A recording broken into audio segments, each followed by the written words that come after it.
why do these employees often misunderstand, the impact of severance on immigration status, even though it does not really extend or modify the grace period?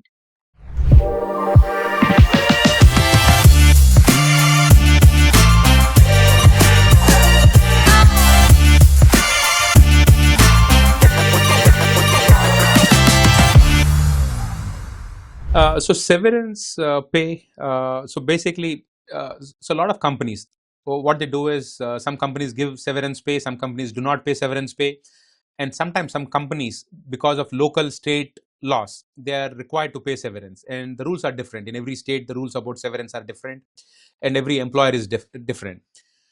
And some companies, because of goodwill, they pay severance because some companies are nice and to safeguard their reputation with their other employees, they pay severance. And again, the way they pay severance varies. Some companies may pay like 1 week, maybe a month, maybe a year, and it depends.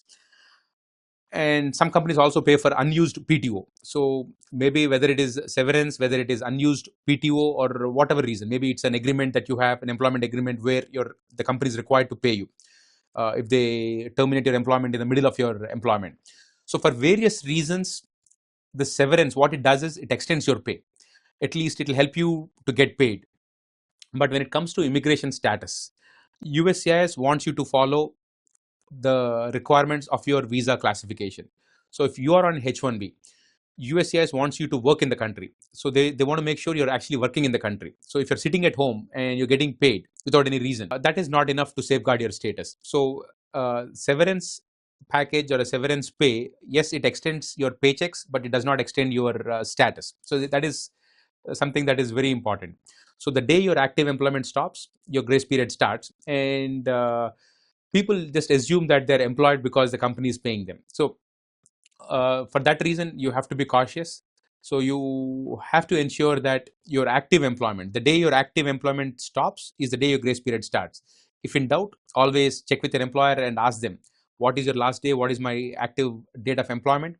And if possible, get a relieving letter from them. So that way, that relieving letter from your employer, that employer also confirms.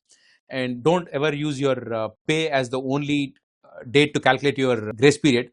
Always look at the end date of your employment, and always take this relieving letters or experience letters from your employer, because tomorrow you have DS 160. Tomorrow, when your new employer is filing the perm, you have to put your employment dates. Tomorrow, when you're filing your 485, you have to put your employment dates.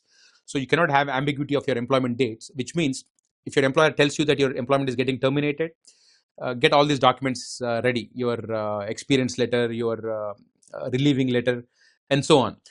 And do not use your paychecks to argue your end date.